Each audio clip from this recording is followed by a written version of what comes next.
Welcome to the podcast. It's dedicated to making you a faster cyclist. The Ask a Cycling Coach podcast presented by TrainerRoad. I'm Coach Jonathan Lee, and we have the Ivy just told me the name of it, and I completely screwed it up. Hand Up Gloves plus the Black Bibs Racings. Ivy Audrain. How you doing, Ivy? Hi, good. Good morning. Did I mess it up again? No, Hand Up plus the Black Bibs Racing. Yes. Okay. I got it. Long saga here. I'm trying to get that one right. Thanks, Ivy. And then Cliff Bar Racing's Pete Morris. How's it going, guys? And our CEO, Nate Pearson. Hello. Nate, you just swooped in right at the last moment. So sorry if Nate's a bit kind of like trying to get his bearings in the beginning here. It all makes sense why, but there we go. Red Bull to the rescue. Sugar-free? Yeah. I mean, actually no judgment. You should, whatever. But I like sugar a lot. Shaming me. No. All right. I also like sugar. This is true. It makes you fast. If you're joining us on YouTube, you can give us a thumbs up. That would be huge because that helps other cyclists find it. And we just appreciate having you with us. You can join us in the live chat. We have Jesse, one of our awesome copywriters in there. And you can send in the questions that you have. We'll answer some of them live at the end of this one. Job postings, Nate. We still have our app developer and senior software engineer postings up, right? Yep. We have a C# one and a React Native one. Cool. So back-end stuff or front-end stuff. We also have a fantastic Successful Athletes podcast coming up this next week. High school math teacher and mother who did a double Ironman and used TrainerRoad to prepare for it. So crazy, right? She explains exactly why in the episode. It's a lot, right? She's awesome. It's a fantastic episode, and it was a pleasure to record with Melissa. So get ready for that one. It's going to be exciting. Okay, we had a big product release this week. And it had three main things that it ended up doing. As we're making adaptive training even better every day with adding more people to the beta and improving it, we are finding things that we can basically take and say, hey, we can actually take whatever we're developing here and put it into production before we release adaptive training. And that way we can help more people get faster before they start using adaptive training as well. So there's three main ways or three main things that we've spun off, so to speak, into production from that. First one is the TrainNow updates. And Nate, I don't know how much of this you want to go through, but I can take it if you'd like. You take it, John. I'm drinking my Red Bull. Cool. Fantastic. You drink that Red Bull. So we've updated TrainNow. So for those that don't know what TrainNow is it suggests workouts for you based on what you've been doing recently. So that way, and it does so in three different categories. So it's like climbing, and then it's got attacking, and then it's just got the standard like endurance workouts that you can do. So with that, it's really nice because sometimes you don't have a plan on your calendar, or you just want to pick workouts or do something like that. And when you do that, it's tough to find the right workout every time.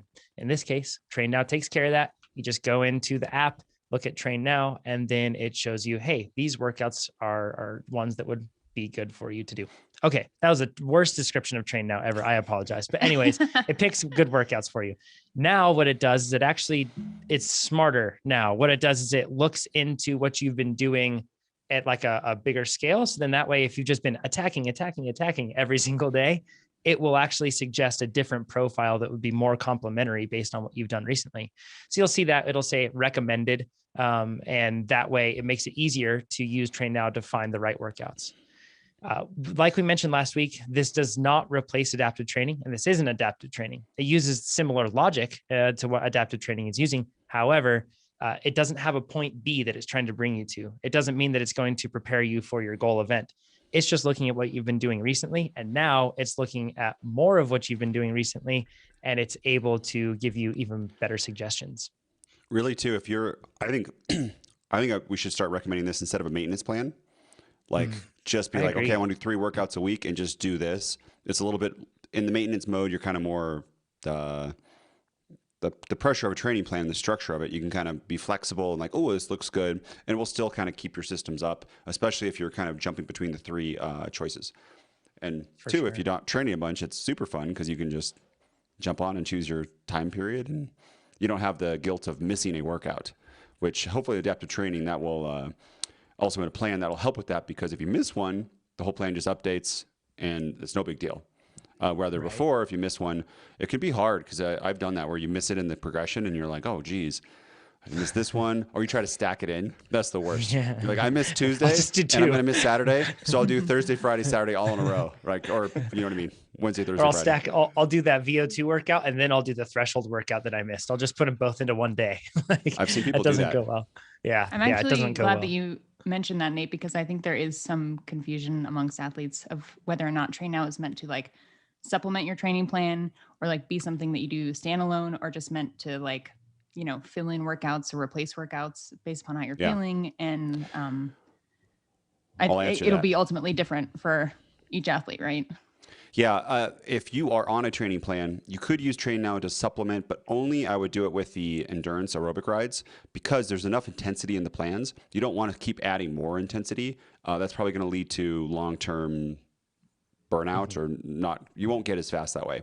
But if you want to find easier rides, you could. But now that we have the level system out, what we're going to talk about is you can just look at you can go on the website or in the app, you can look at the levels for endurance rides and just find one that looks right for you without having to use TrainNow. But you could use TrainNow too. TrainNow is just a little bit easier because it just pops one up really fast and you could choose the duration.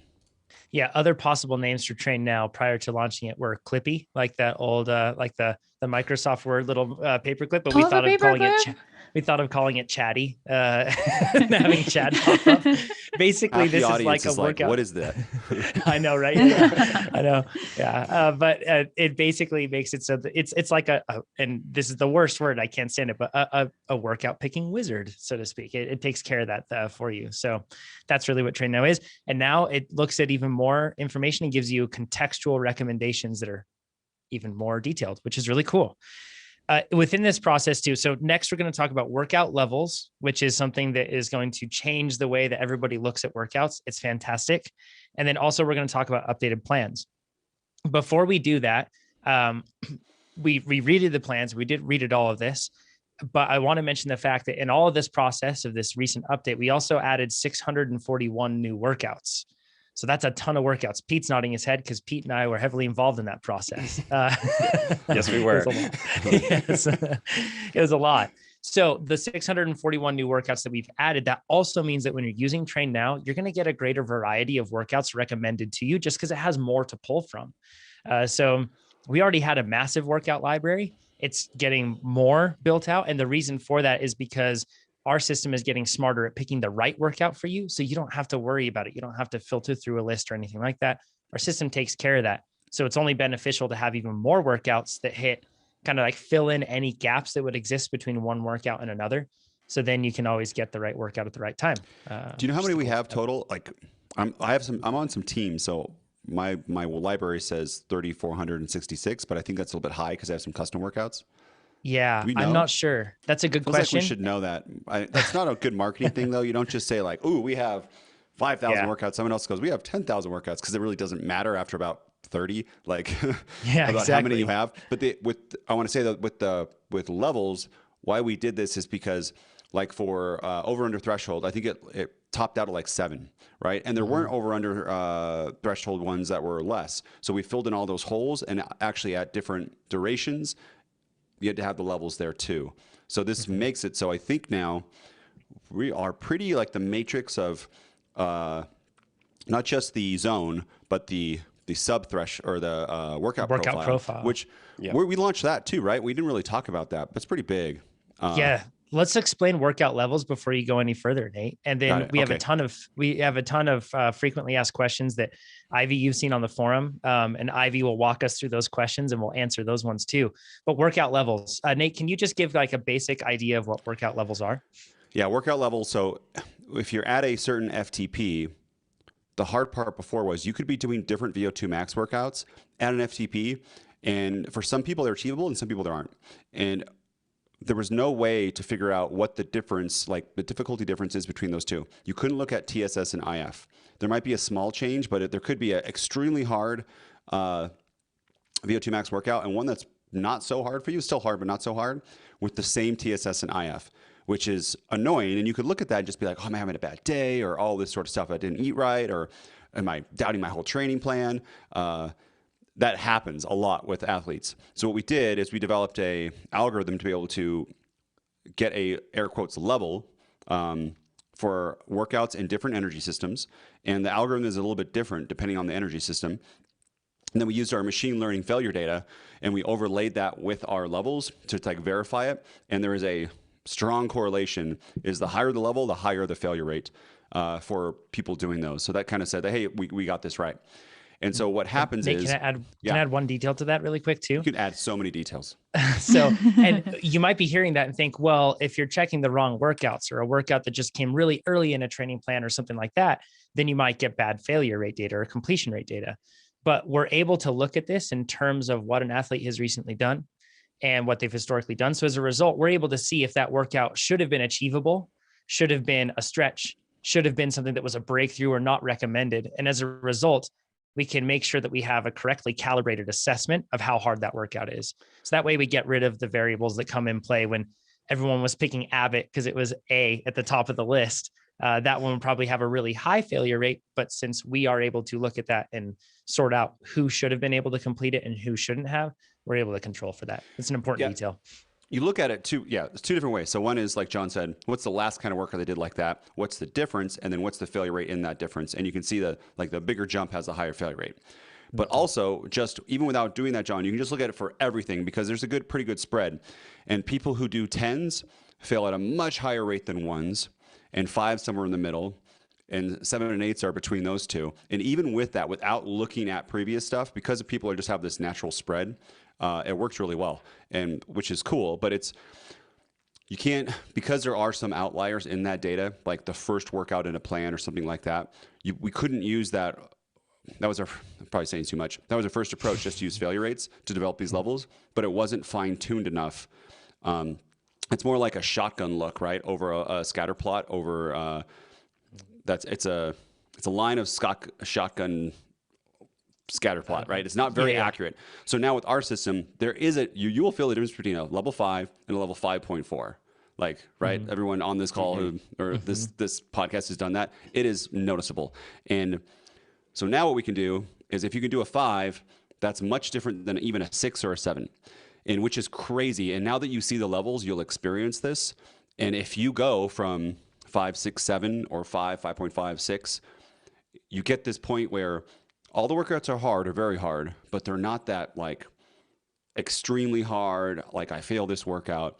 And we had that before where our plan, we did not know this. We thought that they were progressive, but you could go from a 5, it might go from 5 to like an 8 the next week. That was a big jump. And that's some of those times where you'd see in the forum that people would complain, like, oh, that's so hard.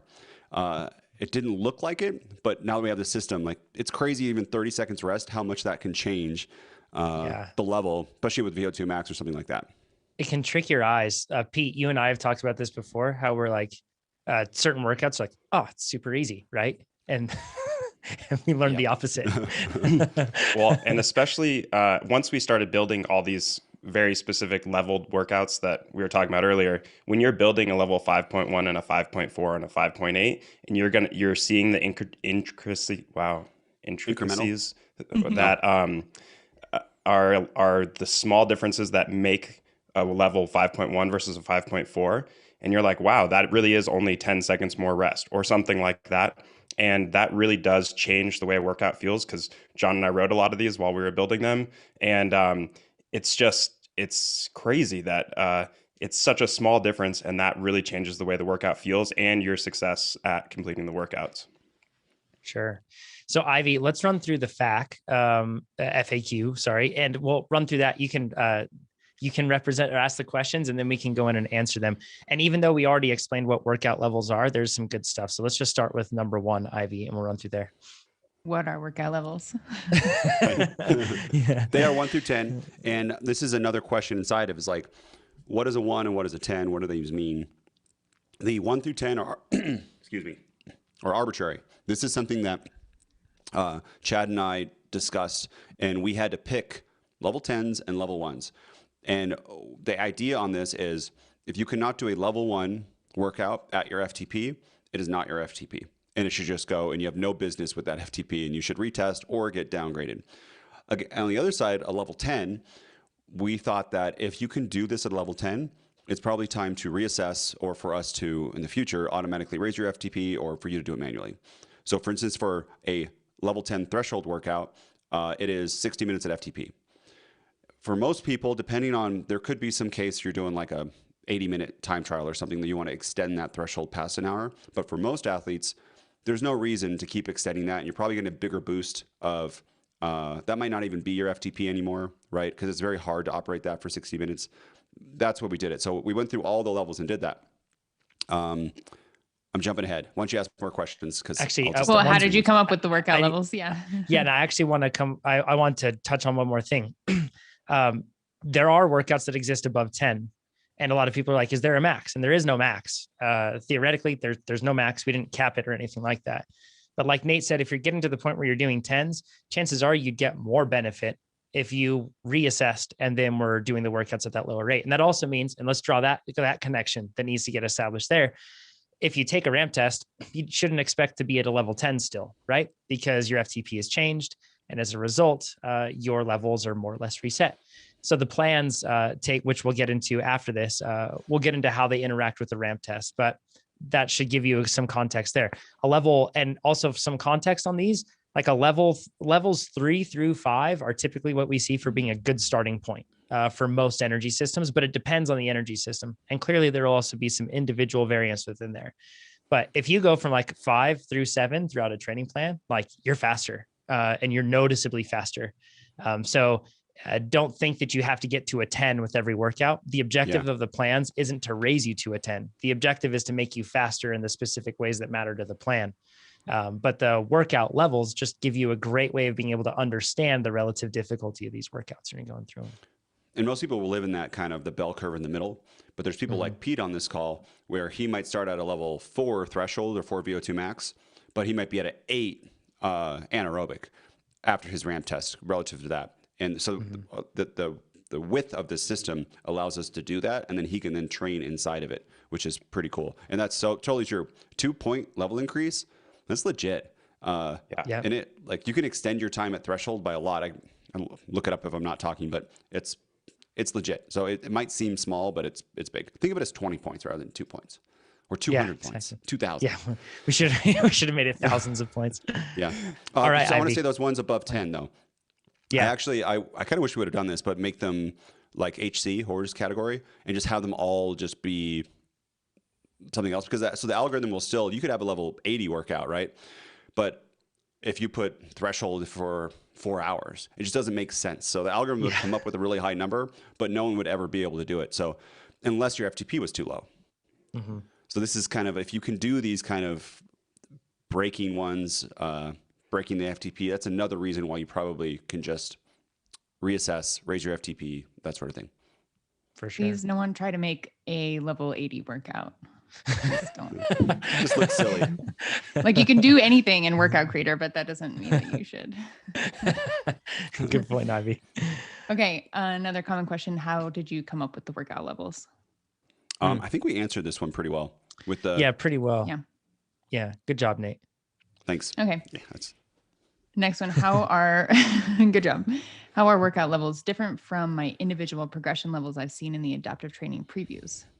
Yeah. So the workout levels, they are static and they are not related to you other than just what your FTP is. So at their FTP, here's well, no, actually they're just the same no matter what. So your progression levels are where you are, what you've recently done, what you recently accomplished inside of those levels. So if you've recently done a level 5 threshold, you're a level 5 threshold. Those levels will degrade over time. And this part 2 is in the beta. This isn't released to everybody, but that's how that's related. And you can actually do a threshold. You get some points in other systems too. But that's just what what we think in the back end should be good. So that is it. They don't change for you. Like John won't have a level 8 threshold workout will be the same workout as percentage of FTP between John and I, even if I'm a level 4. But it might be easy for him at a level 8, and it might be hard for me based on where I'm in the progression level. Yeah. So another way to say it is that levels are progression levels, like what you've seen with adaptive training on your career when you see those bars going across. that's a representation of where your capabilities are at across those different zones. And there's more to it than just the basic, the most recent workout you've done. There's a lot of logic behind that and everything else. So those aren't coming out yet, but instead you can see the workout levels for every workout. I like the idea of workout levels is like we put numbers on the weights on the gym. Like now you can see that 5 pounds is 5 pounds and 10 pounds is 10 pounds, even if the plates look the same. So now you know, and it's going to be the same for everybody. Doesn't mean I can lift 10 pounds, but now you can tell how hard it is. Great analogy, Nate. I like it. Which is a good segue to the next question. Are workout levels comparable from one zone to another? No, so they're not. So they were not, we did not try to make it so that a level 5 would be the same difficulty all the way through, VO2 to max 5 is the same as a threshold 5. And it doesn't make sense because remember when we launched this thing, the people's physiology are different, and a 5 for Pete, for anaerobic, could feel very easy. So that it would be a futile exercise to try to line them up where it's the same across all of them in general. So what we just did is we picked the max, the min, and everything laid in between there. But it seems like they would line up, but they don't exactly line up. So don't feel if you have a level 7 tempo that you should be a level 7 VO2 max or something like that. That does not make sense. Yeah, there certainly are. There's doing a certain type of work does indicate that there would be carryover improvements in a different energy system in some cases not. And it's actually really interesting to see where it is and is not influential, but the levels themselves definitely don't compare across. So that's really one. Like another way to say this in a very simplified way is threshold level 4 and endurance level 4 are not going to have the same RPE, right? Mm-hmm. Very different. Mm-hmm. So really the numbers, and this is the interesting thing. At first, it might not make sense to you. You don't have a point of reference. Just like me, if I look at a scale of like kilograms or something, or stone, I have no clue what that means, right? But the more familiarity that I'll get with it, the more I measure things in stone, then it'll figure out. So the more workouts you do with workout levels, it'll really start to click very quickly, and you'll feel what a certain thing feels like, and it'll become pretty easy. So next one, we probably already covered AIV with max level. What is the max level? There is none. There is no max. Okay. No cap, actually, what the kids are saying. No cap is what I said in the forum. Yeah. Intentional. Okay. How do I know how hard a workout is with these workout levels? Yeah. So the higher the number, the harder it is, but it's all going to be relative to where you're at. So if you just did a level 4 workout and it was extremely hard for you, a level 8 will probably be beyond, you will probably fail.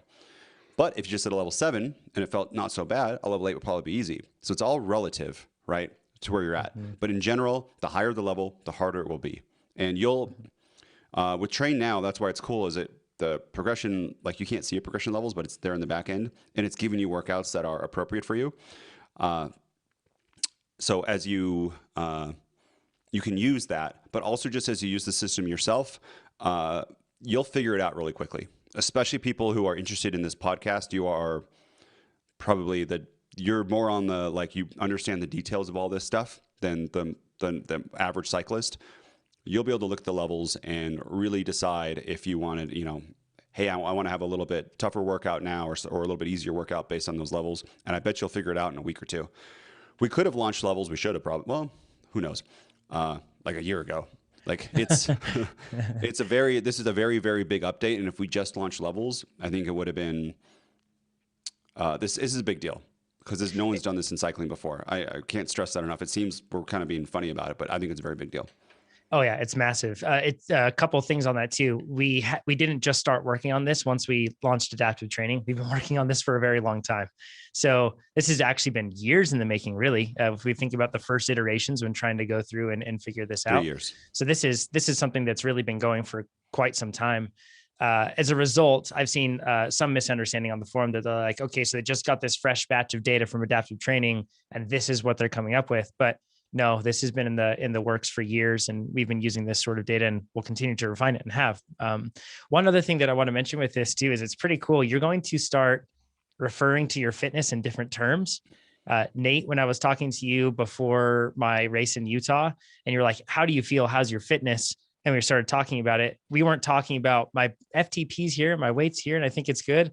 I was like, right now I'm a VO2 max level 7.6 and I feel comfortable there. And I'm a threshold level 6.8 and I feel comfortable there. And it's like, it's really cool because you get this really at my FTP. So you get this really precise representation. You feel very informed as to your fitness, I think is a different way that everybody listening to this, when you start using this, you will feel much more informed with your training. And that feels really good.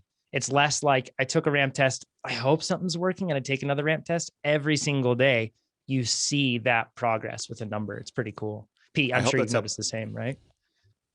Yeah, I was going to say it allows you to really feel like you're building upon something, even if that's not your FTP number. So you are making steps forward day in and day out and weeks, and you can feel like that small satisfaction of achieving small jumps feels so good. And I'm not really the one that thrives on those, but it's so satisfying.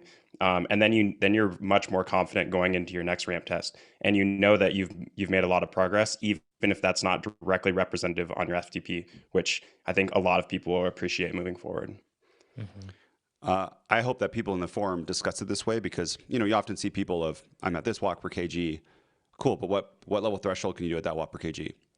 Because some people they type in the number and they can just do 2s, and other people they're doing 8s. That's like a 30 watt FTP swing. I think we could do the math, but it's huge in general at in the middle at a 4. Where you are in the level totally matters. And two people, you really, there's a certain part of cyclists out there who say it is not your FTP unless you can hold it for an hour. So those people can say, are you a level 10 at this?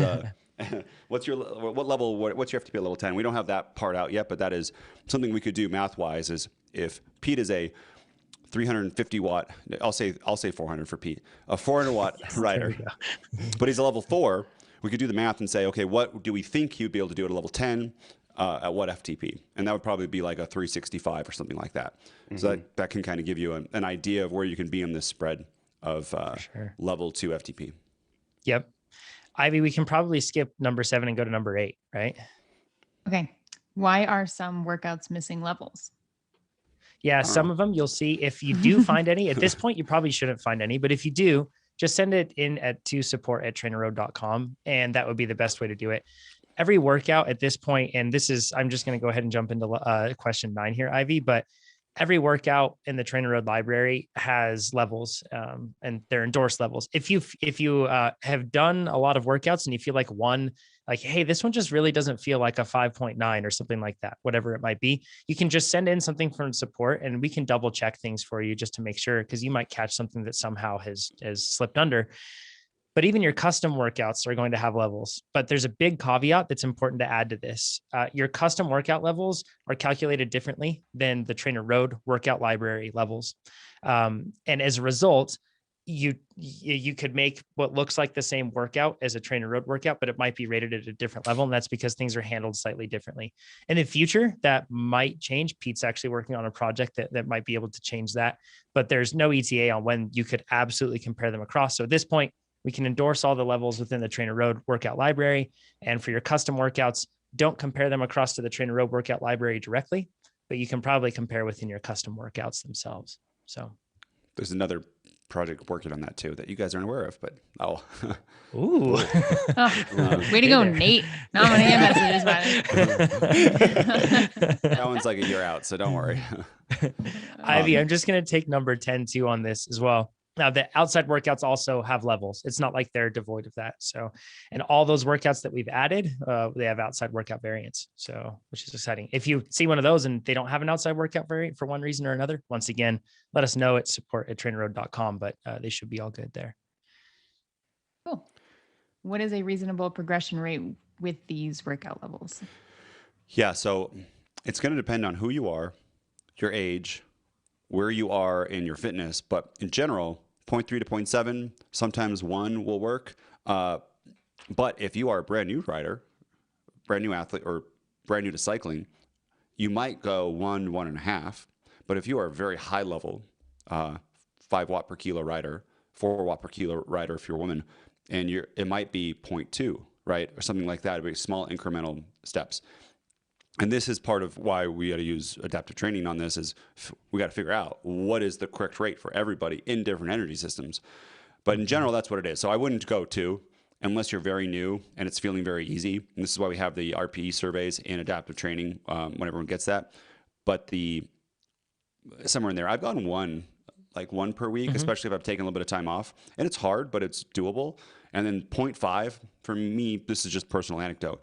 0.5 feels like solid and good, and like this is very sustainable. Yeah, and we're going to get into more of that when we get into the plan questions, which are coming up. Cool. Awesome. All right. A lot of athletes are asking, how should I use workout levels in conjunction with TSS and IF? You shouldn't.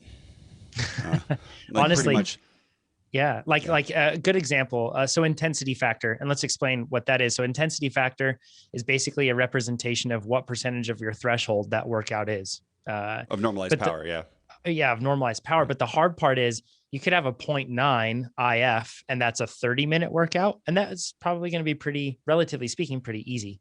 But if you have a 0.99 IF 2-hour workout, you are going to be destroyed, like laid out on the ground after that sort of an effort.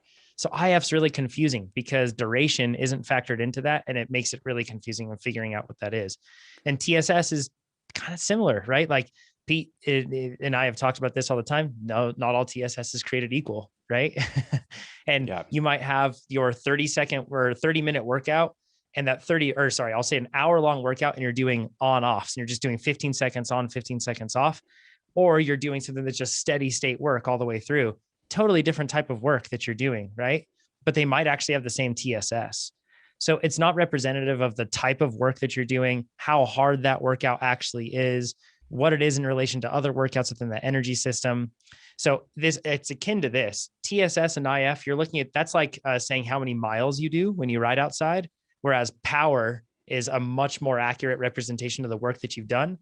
Much like that, workout levels, TSS is a very broad and inspecific representation of how hard that workout is, whereas workout levels is a very precise representation of how it is.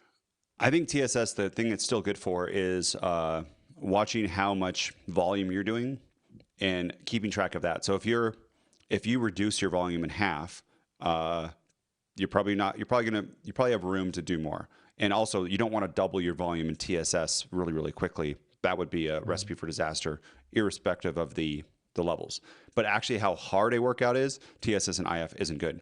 Fun fact, we actually did, this is like 4 or 5 years ago, we had a project. It was live on all the internal TrainerRoad people's thing. I think I've even had screenshots. People saw this accidentally.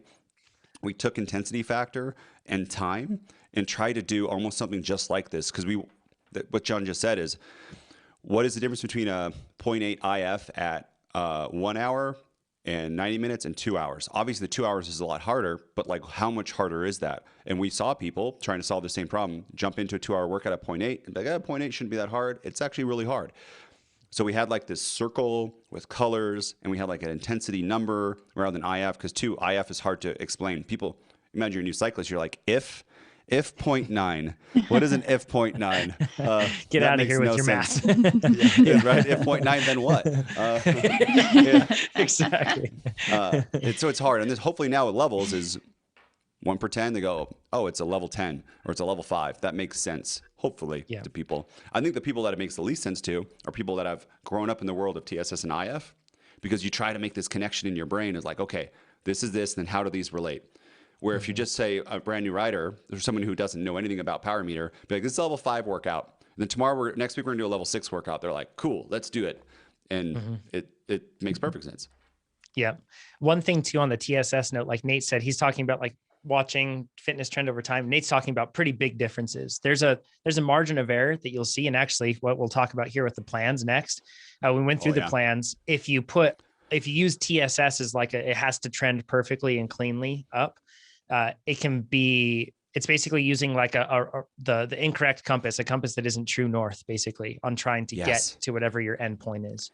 That's really important, is that just because you might see your TSS go down, but actually you're more fit.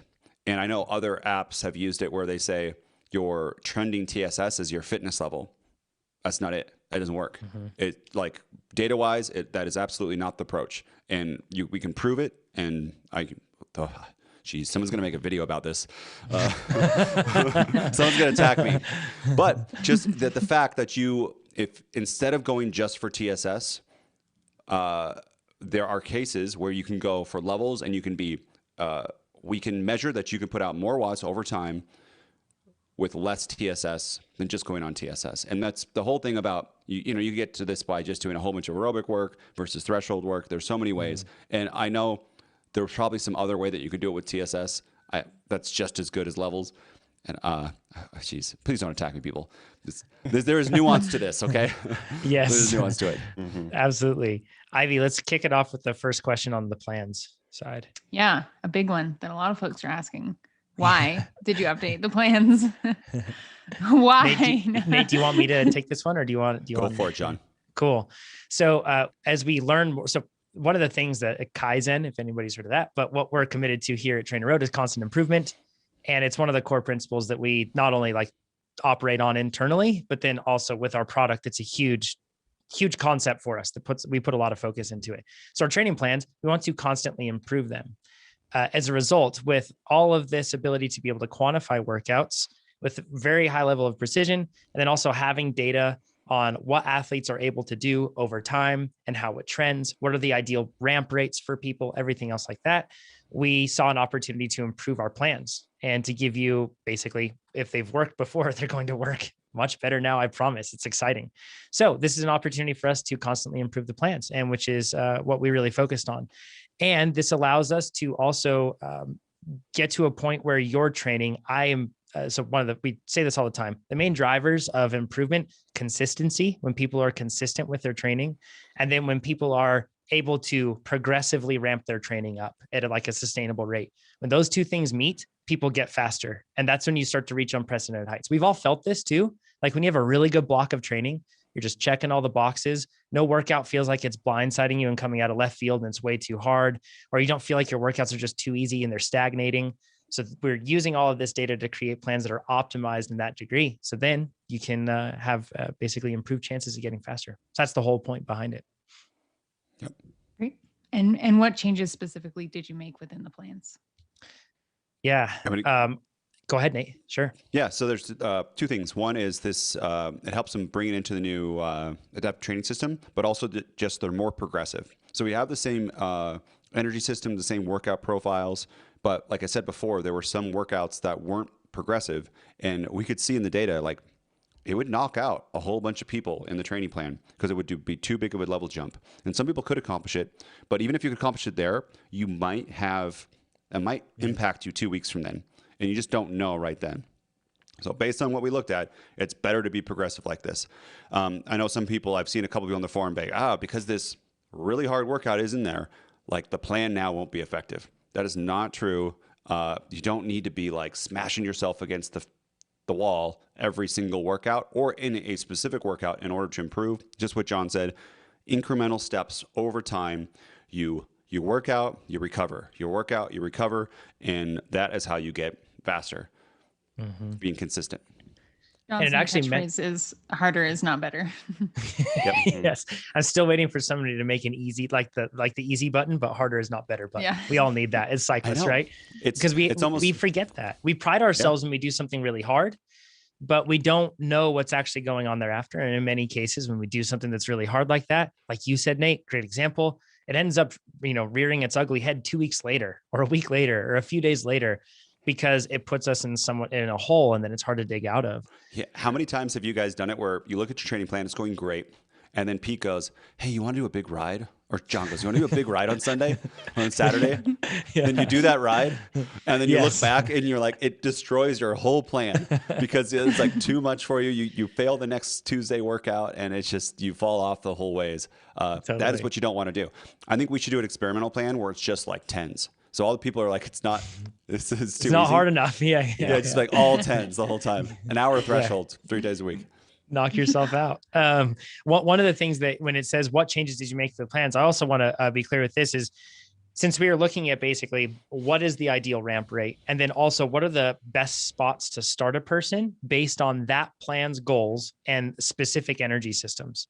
With all that in mind, that really meant that rebuilding the plans from scratch with the same objectives still in mind, but rebuilding them from scratch was the best approach, especially when you look at all the new workouts we had as well, because we could have like really granular improvement. So effectively what that means, what changes did you make to the plans? Almost all the workouts, if not all of them, are different within the plans.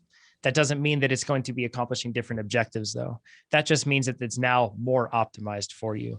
So big changes across the board in terms of what they are, but the data backs up that this is the better approach in terms of progressions. The start points is where you want to start at. The end points for the plans, they're sufficiently high enough. They're going to bring you to a point where you are going to be firing on all cylinders. And also one of the big changes that we did as well as with rest weeks. Oh, actually, I'll explain this in another way. Since we can have very progressive plans, when you're building up through the 3 weeks of loading, and then you have that rest week thereafter, we know that if you follow that plan, you're going to have just a wonderful ramp of stress, right? So as a result, we actually really focused on making those rest weeks easier than they were in the past. So then that way it would give you a break from that very progressive nature that you had going through. And then in tapers, so you'll notice the rest weeks are easier than they used to be. And then in tapers, you did the same thing. Pete, you were involved in that process too, right? Can you explain what we did with the tapers? Yeah. So with the tapers, it was really, we've seen a lot of data on how people actually respond to that deloading for the final 2 weeks. And so it was really important to keep the intensity, the representative intensity of what your goal event was going to be, but start lopping off the volume in a nice progressive deloading way. So you're going to feel better and better and better going into your goal event. And so it was a great opportunity because our tapers before this weren't as good as they could have been. And now they are much, much more in line, especially with your goal event. Like your taper is actually designed for what your plan is and what your goal event is going to be, which is super cool. And you're going to feel better going into your event because of the final 2 weeks. And so definitely, I would say this is probably the best way we could come up with to make you ready, which is like, that's the dream. That's what I want every single time 2 weeks before my race. So the level still stays pretty close to what your last level was, correct? But then the volume of it's just a shorter workout. The levels end up dropping because the workouts are less difficult, but the intensity stays where it needs. Yeah, pretty close. Yeah. One half a point to a 1 point kind of over the last week or 2 weeks from your highest level. So you're still doing some of the hardest workouts you've ever done in the training plan, but the volume is usually half or 2/3, something like that. So that's what makes you fresh. So the systems are still peaked up, and Chad's talked about this many times. You're still hitting those; they're staying really strong, but the recovery, because you're doing less volume, is going to be a lot more. And then that's when you come into the race and you don't have flat legs. You feel like you're going to be able to rip someone else's legs off and do it. The other thing that we did too is a lot of, depending on the plan, but a lot of the aerobic days are a little bit easier. So they're a little bit like lower percentage of threshold. And I'm sure a bunch of people are like, hallelujah. It's always nice. But the hard days are hard. Easy days are a bit easier. And then the tapers are better. And the recovery weeks are a little bit easier. Let's go to question 3, Ivy. Cool. Do these new plans adapt to me? No, they do not. On the adaptive training beta. Correct. If you are, they do. But if not, they aren't. Yep. So for all those that might be confused on that, nope, they don't adapt to you yet unless you're on the beta. So great. Why do these plans start at levels 3 through 5? Yeah, it's looking at the data of what people do after a ramp test, what they can complete and what they can't. And it's not a bell curve. It is it's like, and then it's this big line, and then like, so there might be some people outside of there that are like after a ramp test for some reason. If you did it right, you can do a 8. But it's like vast majority. I would say over 80%. You're right in there. I should have looked at. I should have the exact number, but it is a lot. You're right in there between 3 and 5. And as you get AT, it'll be even better. But it's if you started at 3 and you're level 4, you're going to be fine. Like, it's close. an N equals 1 on this, but just as an example to maybe give people some context, I feel like I'm an outlier with VO2 work. I can do high level VO2 work. Nate's mentioned this before on the podcast. Relative to other energy systems, I'm good at that. Yet still, if I start above a 5, it's hard. So even though I feel like I'm an outlier at that, and it's still, I'm fall within that zone. So if you hear this and think that you're, oh, well, I'm going to be a 9 and on this one, and then a 2 on this other one, probably not that drastic. You're probably falling well within this curve. Or the only outlier, I shouldn't say the curve, the block. The only outlier I really know is Pete with anaerobic. That's the one he's thing. Weird. And it's, I mean, weird. Pete's legs are gigantic, and that's probably the reason. But too, so if you do feel like you're an outlier, you can kind of do a little bit of AT yourself where Pete, so you can look at workout profile. Workout profile is the inside of threshold. There'll be over-unders. There'll be sustained work. There's different types of threshold workouts. And now if you go to in the app or on the website, you can select that. So you can see just over-unders. So Pete could look at the workout profile for anaerobic rides, and you can say, oh, instead of a 5 today, I want to do a 7 or 8. And you could just go there and click on it and do that. And as long as you're in the same workout profile, you're golden. And you could do that. Mm-hmm. That's a little bit more work. That's very specific only to podcast people who really understand this stuff. But you could do that if you feel like you're outside of the range. And I want to make one point. I've done this, and this is another N equals 1, but I think I get a lot more value out of making a smaller jump of something I can accomplish and still get compliance. So if I do a 6 instead of a 7, I promise it's still hard. I still get a lot of value. I still get as much value personally, I feel like. And then the next week I do a 7 rather than if I jump from a 7 to an 8. It just feels so much better, and I feel better overall, like in the weeks afterwards. So even though you think you could do an 8, try a 6, try a 6.5, and then and then you can take a smaller step, because that progressive loading really, really makes you feel different in your training plan. And I think that's what everybody should come to realize. It's just like squats. You think you can squat 300 pounds? Let's see you squat 150 first, then 200, then 250, and then 300. You jump to 300 and you can't do it, it's a bad time. Squat's bigger, it's harder, but it can feel doing those big jumps and then not making it. But the hard part is you don't know what you could have done, right? Mm-hmm. So, and it's so much easier if it's incremental, or so much easier mentally incremental, because you do it 8 and you're like, maybe 6 was going to fail too. Who knows? Unless you've done that recently. So that's do the small jumps. The equivalent of this too, another one, if you're always looking at it and you're like, I don't want to be a 4, I want to do 9s, and I think I can do 9s. That's like doing your 1 rep max every day in the gym and thinking that that's your training. Like, that's not productive, right? Like, nobody would go and just do 1 rep max every day and try to progress their ability to be able to lift more. It's just, there's all science behind this stuff. One thing I want to take a little bit of time to discuss is workout profiles, because we didn't mention that at all in levels. So I'll explain this and we'll add some context, and it'll make a whole lot more sense. But now if you go to TrainerRoad.com and you go to the workouts, or you filter the workout or look through the workout library in the TrainerRoad app, if you check one of the zones like sweet spot or threshold or VO2, and let's just stick with VO2 because that one's fresh in the mind now. But if you click on those, then you'll see a lot of different options within VO2 max pop up. And those are called workout profiles. So as all of us know, if you are doing VO2 work and it's on-offs like Spanish needle, that feels really different than 5 or 6 minute VO2 intervals where you're like sustained VO2 work, right? Being able to complete one and the other, if they're both like a level 6, it might be tough.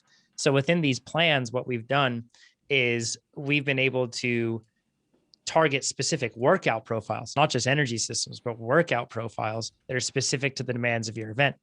So for like cross-country marathon, for example, you see a much more broad representation of VO2 work. It uses more workout profiles than something like short track, which is much more focused. So you use less workout profiles and specific ones based on the demands of that. So this is really helpful too if you're filtering workouts, you want a specific type of workout. Now you can get really granular with how you do that. And each zone is going to have a lot of different workout profiles, and they're vary within that. So super cool filtering tool, but then also those were heavily used in defining the demands of these plans, or I should say meeting the demands of these plans and defining the work that went into them. So cool. I think, are we ready for number 6, Ivy, or did I skip ahead? I think we skipped 5. Did we? Okay. Yeah. Let's do 5. Okay. Why do the plans progress in the way that they do? So we talked about this earlier about like roughly around a 0.3 to a 0.7 is typically where you'll see sustainable improvement. It's going to lead to performance gains that you're chasing, right? Now, in some cases, like you'll see in our polarized plans, you'll see that there are bigger jumps than that. And there's a reason for that. So if you're trying to drive up multiple energy systems, high intensity energy systems at once, trying to do a lot of them, week over week, if you're progressing all of them by one, you're going to have a really hard time. When we made these plans, we prioritized different ones. And as such, you'll see that they'll progress slightly more rapidly or less rapidly if they are less prioritized. And as a result, you'll see that will change throughout the plan. And there's a lot of logic behind that and handling that sort of progression rate. On the polarized plans, the reason that they progress faster is because it's really just 2 intensity days or 1 intensity day, depending on the plan, surrounded by lower intensity work. So you can afford a more rapid progression when you're just doing 1 or 2 high intensity days a week when you're going through with that. And it's as a result with the polarized plans, you could see, you know, as much as like 1.3, even in some cases where it's like where it's really leveling you up in that regard. But in most of the plans, you'll see that it's going to be somewhere between 0.3 and 0.7, depending on what the goal is. So yeah, that's there. I don't know, Nate, if you have anything else to add to it. Yep. And then how this works inside of AT, adaptive training, is that where you start will be kind of changed by AT, and then actually how fast you progress will also be changed by AT. Those are the two like refinements on top of this that's there. Oh, I cannot wait for everybody to be able to have it. It's so cool. Very cool stuff. Oh, they can't wait either. What you do is go on Instagram and you private message John, and that's the way in. Just so you know. Oh my gosh, don't do that. I'm just joking. That avenue, that's like a Disneyland freeway, 6 lanes, and it's fully blocked. So it's already full there. Ivy, number 6. Athletes want to know, why are the new plans lower in TSS than the previous plans? This goes in line with what Nate was talking about earlier and what I was saying about so previously, and most coaches, they'll use TSS as kind of like the North Star to be able to make sure everything trends well, because they don't have workout levels. They don't have this ability to be able to analyze them to this degree. We did too. Yep, exactly. Mm-hmm, yep. And now that we have this, TSS is a secondary metric or tertiary metric for us when we're actually building these plans. We're focused instead on making sure that they're progressing with workout levels, because that's a much more precise way. So you'll also see that since we cut down those endurance workouts in a lot of cases, since the tapers are easier, since those rest weeks are easier, that also drops down the TSS of the plans. And your endurance workouts that are fit in within the week, they're also more focused on being less demanding, more easy as well. So as a result, you'll see more TSS drop there. As far as ramping TSS, once again, we aren't trying to ramp TSS. Instead, we're trying to ramp your progressions with workout levels. So as a result, you'll see that change. Also, something to keep in mind is once you have adaptive training, your TSS will be different than everybody else's. So as a result, using TSS to measure becomes less direct and less pertinent. This is the biggest to like mind mess for people, and we knew it would be. I would say just try it, like, because it's been beaten into our head so long that if TSS is fitness, TSS is fitness, and if we get more TSS, you are more fit. But I don't think that's the case in general. And check out the workout profiles that we just talked about, where you're doing specific types of intervals at specific intensities, and tell me that you are not progressing and making yourself faster at a super basic. This is the work you are doing, and it is going up, and I'm doing more of it, and it is going up, and you are doing more of it. I promise, even though it's not directly representative by TSS, you will feel the satisfaction and be able to see the actual numbers change and the durations change, and the plans themselves will feel like they should. So, for instance, what I did is threshold over unders, the same FTP. I did them at 6-minute intervals, like 6-minute ones, and I think I got up to like 12 or 20 or 15. And they hurt the whole time, right? But I got to 20. That is, and I think my TSS really didn't change that much week to week. Obviously, I had 20 minutes. I'm much more faster rider than the 6 minutes. This is what Pete's saying. Just look at what you actually do, and you will see that you are more capable. Yep. Yeah. All right. I feel like a lot of this we kind of spoke to in the previous answer, but nonetheless, why did you make these new plans easier or harder, and how will it better prepare me for my discipline? I think we got it. So but just to reiterate on this, the goal wasn't to make the plans easier or harder. We didn't sit down and say, all right, everybody, let's make our plans easy or let's make our plans hard. Instead, it was, hey, we have new information that helps us create even better plans, ones that are optimized for progression rates and levels. And that was the goal, is to make them do a better job of making you faster. And we're confident in that. Once you start getting used to levels, you'll also see that very quickly. The new tapers and the rest weeks are going to help set you up for success. It's really just us, like, how can we increase your chances at becoming a faster athlete? And that was the drive behind it. So hit the harder is not better button. Slap. We should go into level or question 9. Let's go to that one. Cool. Why should I follow the new plans? Yeah, we've had a few people asking me to be like, Jonathan, please pose as a defense attorney why I should use these plans. But that's really, it's if you want to use optimized, like data-driven plans that are built on data-driven principles that guide you to a higher fitness, more sustainable fitness, the sort of gains that build over a whole season, you want to use these plans. So that's if those are your desires, that's why you would want to use these plans. I don't have a better way to answer that, really. Every time we've updated plans, people always say the last plans there's a certain part they're like, well, I should use the last ones. But then they get the new ones and I should use this one, right? It's kind of like a ever step of doing it. And this could be the last time, because we'll have, this will probably be the last time unless we learn something in between now and then, because adaptive training, every plan will just be custom and different. And last time in this way, right? Adaptive training will improve plans constantly in very different ways. So yeah, it's kind of exciting. Also worth mentioning, if you do have access to adaptive training and you're looking at these plans, they are going to look different than what other people are looking at them as, because those plans are already adapted to you. So that could cause some confusion if you're talking to your friend who doesn't have adaptive training and you're saying, look at the workout on week 3 on Tuesday, because it will be different because the plan's adapted to you. So. Great. Can I still follow the old plan that's on my calendar? Yeah, you totally can. If you're like in the middle of a block, you can finish that block out. After that block's done, I would absolutely recommend switching over to the new ones. So that's to cover that one. I'm just going to run into 11 on this too, Ivy. So the other question is, like, I'm almost done. Should I update the plans? If you want to switch over mid-block, you totally can. Now, you may feel that whatever level you're currently at is either too hard or too easy for you. So if that's the case, just look at the ramp rate of the plan for that specific type of workout, and then look through the workout library and find workouts that are close to ones that you've recently done that follow that same ramp rate. Yes, that means you'll be manually substituting workouts out for the rest of the block. But if you want to switch mid-block, that's the best way to be able to do that.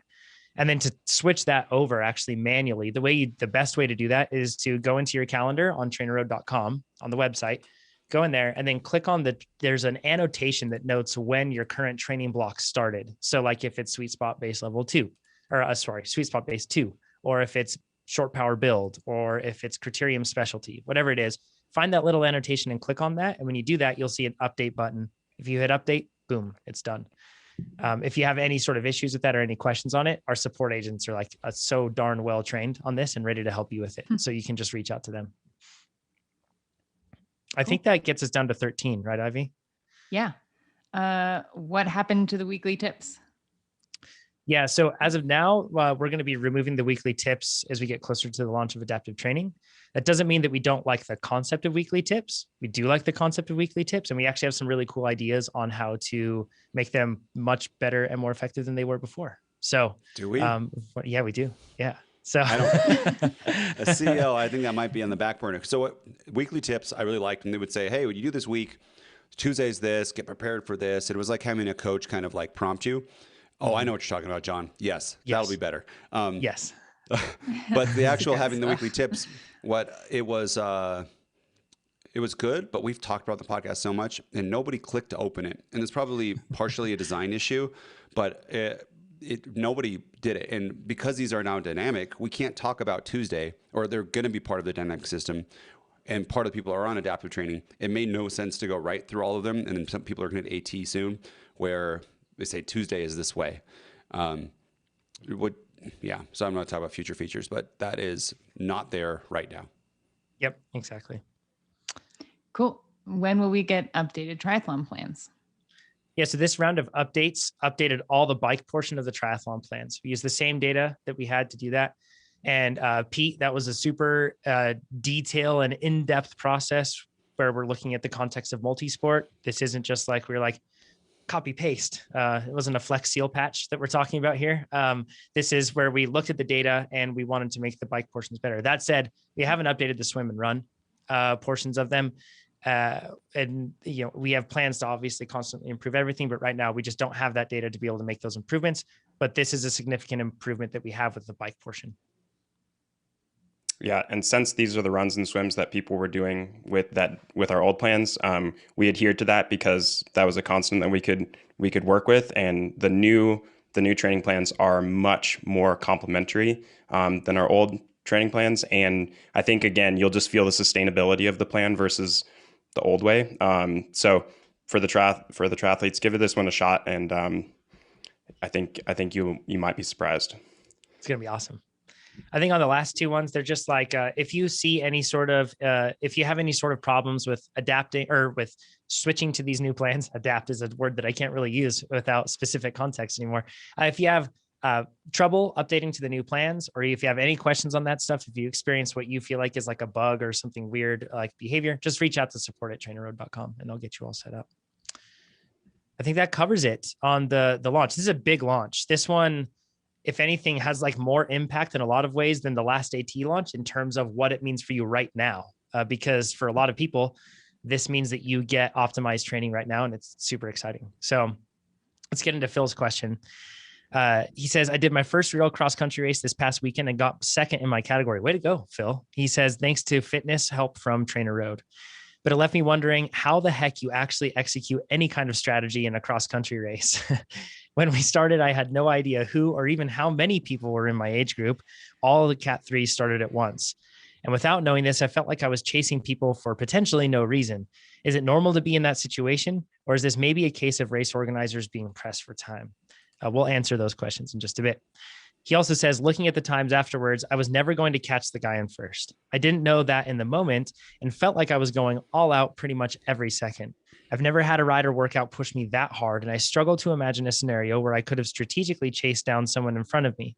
When comparing heart rate data, and he mentions that he doesn't have a power meter on his mountain bike yet, this race is about 50 minutes at threshold out of 58 minutes on the course. Is this a case of me overreaching? And then he asks, then he also mentions, in a well-executed race, should I have had more time around sweet spot and reaching beyond when attacking? Or is it normal to be on the ropes the whole time? And the ability to exceed that is the defining factor. He says, I did have a great time and even got passed by Alex Howes. Like, and he mentions, like, I was standing still when the pro field came back around. That's cool. Alex Howes seems like a genuinely kind and awesome person. He's a good guy right there. He is. He's a good guy. Fast athlete. Yeah, pretty cool. So, Nate, do you want to share, like, this is kind of like, I have no clue. Like for a mountain bike race, is this like the chaos and like the all out factor? Is that how your first mountain bike races felt, or did they feel different for you? I let them go the first time, but after that, it's what I struggle with. I hope you're going to answer this, John, is how hard to go with at the beginning, because everyone goes too hard. Everybody. Everybody. And I can probably stay with, depending on the race, the front group. But it's about, I need to go hard enough to get in good position, but also not go too hard that it like lowers my average power by a ton for the rest of the race. And then I actually end up having a lower result. And I don't know how to do that because I don't think I've ever nailed it. It's how you know is the rest of the race, if everyone keeps passing you, that's not a good sign. That's probably when you went out too hard. Yeah. Ivy actually with cyclocross, it's not too dissimilar, right? So you probably, do you have any insight on that, on how to gauge whether you should really go all in and put all your chips on the table with that early move? No. Just kidding. I feel like I kind of experienced this the other weekend when we were at Soldier Hollow, and we had 2 days of racing, and I had kind of different pacing strategies for both of them. And the first one was I felt like it was too hard. I felt like the start was too hard, and so I kind of I left too much in the tank, and kind of, I mean, yeah, the race was over, and I was like, oh shoot, I didn't do that right. I made it more about my individual effort, and that was not the right thing to do ultimately. So like the next day I was like, all right, well, I guess I just have to like go way harder than I feel like I should. And I feel that's right because that's what the race is doing. And you just kind of have to, and that applies to cross too. For me, I feel like I let myself start harder than I maybe want to, if that's what the pace of the race is doing. And then that stuff that happens later in the race, like that's where the upper end of your fitness comes in, and you just have to hope that like it doesn't put you in a hole. Or that the pace of the leaders changes, but you really can't, like, to answer the question, yes, it's chaotic.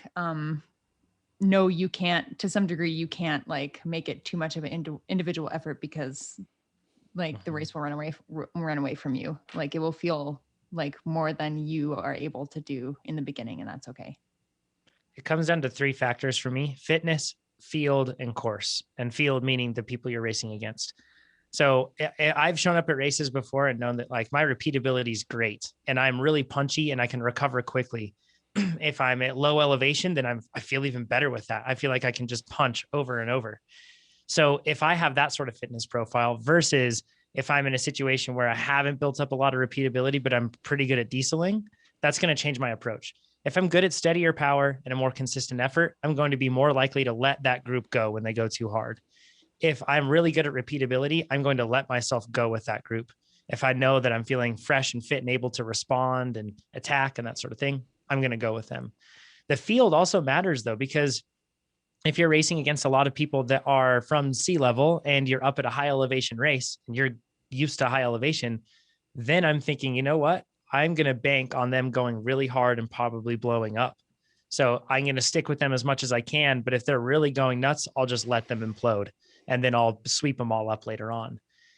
So it matters there. Also, if the field's just way stronger than you and you're just, going to be hanging on for dear life, I don't think that it's beneficial in most cases for you to try to match them. You're going to blow up and it's probably going to hurt you more than it's going to hurt them. Like when you're brought down to your knees, so to speak, and you're just pedaling as hard as you can, but that's really low. Like Nate said, your average power is really hurting for the rest of the race. Yours is probably going to be lower than theirs if you're really at a fitness disadvantage. And the course matters too. If it's a course, like actually we have great race analysis with Nate on a course where Keegan and I were looking at his race, and the start, Nate knew he didn't have to go completely crazy on the start because it had a pretty long double track section for a while. And people were probably going to hit their limit, which I find usually tends to be around 90 seconds to 3 minutes. That's when people are really going to start to hit their limit in a race. And then you're going to be able to pick them off thereafter. And Nate was like, I don't need to sprint and go crazy. I can just follow wheels for a bit because these people are gassing themselves and I'm not fighting for single track that's going to come up. If the track narrows into single track and you have a big field, then yeah, you have to. Like at Soldier Hollow, once again, for us, Ivy, we had like over 100 athletes on course for Cat 1 and it narrows into single track. And it was just massive and terrible bottlenecks that cost me minutes on the first lap. It was minutes slower than any lap thereafter. So if I was able to somehow sprint and get through all that, I could have saved a lot of time. So yeah, it really, those are like the main factors. One thing he mentions, this is something that Pete, I don't know if he do this intentionally, and I'm curious. Whenever Pete races a crit, he lines up in the back. He like goes to the very back and he's like feet away from everybody. And he's just like standing alone as Thor. It's very impressive, but why do you do that? Is that because you're trying to like figure out who your competition is, or what's the point there? I want to make the beginning of the race as easy as possible. So I want to see what everybody's plan is. And if I'm behind everybody, I can see what they're doing. And this works better when there's 20 people or 25 people than if there's 100 people. But the other option is you can tell when someone is going to blow the whistle. and you can clip in and start pedaling really slowly so you're not accelerating from the line. So it's super small. Like I'm doing 200 watts instead of 400 watts, but I'm able to pay attention better and I'm already rolling. And so you can see if someone's going to kind of attack from the gun, and that's going to change the dynamic. And you actually have all the small mini drafts as you're flying through the field to catch the person off the front. And again, this is a 20-person field, so we're not talking hundreds of yards to make up. But I want to make the beginning of the race as suited to me as possible. And like if it was a mountain bike race and there was single track within 60 seconds, I would do everything in my power to get to the single track as high up as I could. But if it's a climb, if it's a 20-minute climb, I'm not gonna worry. I'm gonna just slot in where I slot in, and however I end up at the top of the 20-minute climb is how I end up. So you can kind of play the cards in your favor at the beginning of a race, and then you either don't have to worry at all or you worry a lot. And I think those are it's a good way to tackle the beginning of the race, where you're going to put all your cards in for a specific action right at the beginning, or you don't worry at all. You know that there's other decisions that are going to be made over the first, say, little while of the race, and that you have no control over. It's just going to be how it's going to be. Though, if it's a high level race with 100 riders, you're trying to be up front, right? Because if you get strung out, and most you of the stuck time at the back.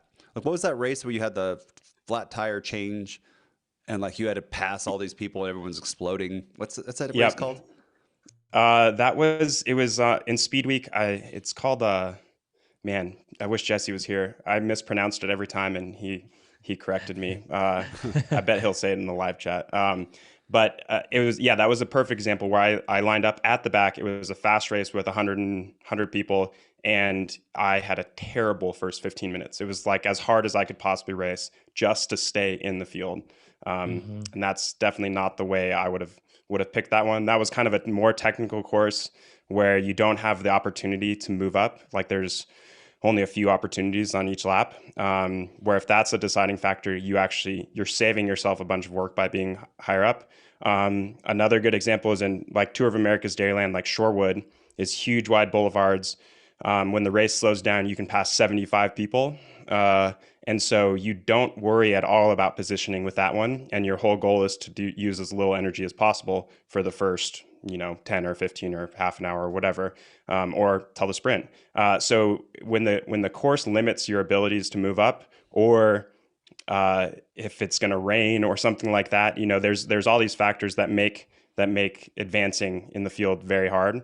And just you have to be able to kind of apply your skill set to those restrictions and then make those jives. So for a lot of people, being up at the front is easier unless you're the type of person that's going to blow up in the first 90 seconds when you're racing. Like if your VO2 effort is only 90 seconds and you're going to blow up and actually get passed by 25 people, maybe you actually want to surf through wheels on the way to the front instead of starting on the front row. For cross country racing, I'm a front row advocate, like across the board. If you can get on the front row, it's the best spot to be in. That's why they do call ups. Right. And the reason for that is because you can always let yourself drift back. Chances are it's not going to be like a criterium where it's like a bigger field, might be a little bit smaller, might be crazy big if you're like a junior racer. Those fields are huge. But if I'm an advocate of sitting on the front row, getting there, but also in this case, you didn't know who your competition was. And I've had that before, where are you in the 30 plus age group, or like, are you in the 20s? Should I chase you? Should I not be letting you by, or should I be letting you by? It's tough to know. A lot of the time, event organizers will write down your age on your calf prior to, so that can be really helpful. But then the other thing that you can do is just get to the start gate area a little bit early, and then you'll see people that are coming in, whether it's you'll talk to them or you'll get some sort of information. You'll find out who's in your group. That can be a good way to do it. In terms of XC races feeling chaotic, they do. And I think that one of the hard things that you'll struggle with, that I always struggle with in cross-country racing, is thinking of the end goal and not letting that dominate my decisions across the board. Because if I always thought about the end goal, I wouldn't make that move to go with that person. And I'd probably underestimate my ability to recover. And I'd overestimate my ability to be able to pull people back by the end of the race. And those two things can really make it so that you just get unsatisfactory results, or like you just underachieve, kind of like what Ivy was talking about. I did that in the TT as well. So you have to think about every decision point that's in front of you. And you do have to take some gambles for sure, but you don't want to do something where you feel like you're blowing up and then they're still going and you're holding with them for another 3 minutes. Like that's going to absolutely put you in a hole. But if it's a small thing where you can make a quick pass or respond to that quick attack to somebody and then just see if they hold it, chances are they're probably not a whole lot stronger than you. So they're probably going to ease up on whatever sort of effort that is. You can hedge those bets, but it does feel pretty chaotic. You do feel like you're all out. For you with heart rate, it makes sense that your heart rate was kind of sitting at threshold, but keep in mind that your power was probably definitely not at threshold the whole time. You're probably over it and then sitting far below into sweet spot and into tempo. That's just normal for a cross country race, but you do get used to the chaos. Amber was going to be in on this podcast. She's feeling under the weather, but she was talking about how the cognitive load of everything also makes you feel completely overwhelmed, and it takes a while to get used to it. But yeah, you're doing it right, I think. Does anybody else have anything to add on this one? Jesse reminded me it's Hapeville Crit, just outside of Atlanta, which was really fun. And we have a race video on that. That's Amber and I. That's fun to watch. It is. It's a weird course, very different course than normal, right, Pete? Mm-hmm.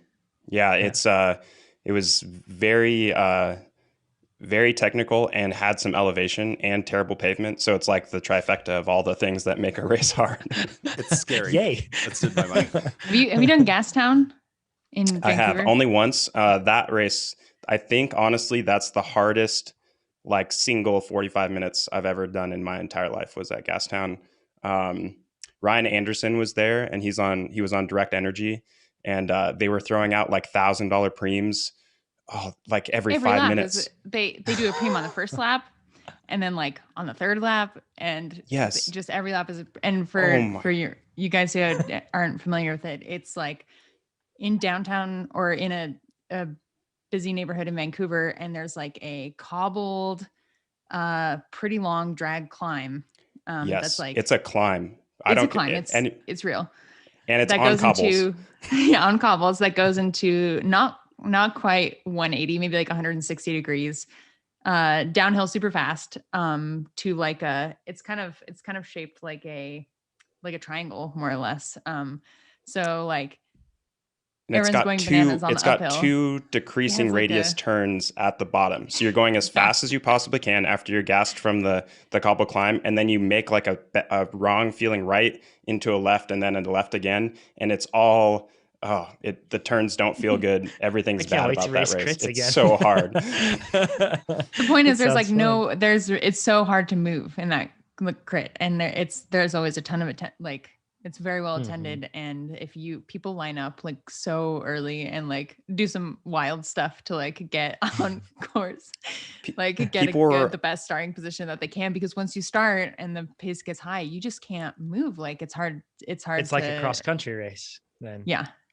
Imagine if at a cross country race, everybody's aligning the barriers and the cyclists have shouldered their way in. And then the second the first race stops, people leap over the barriers with their bikes and like football crush each other to get on the start line. And it's 45 minutes before the race has started.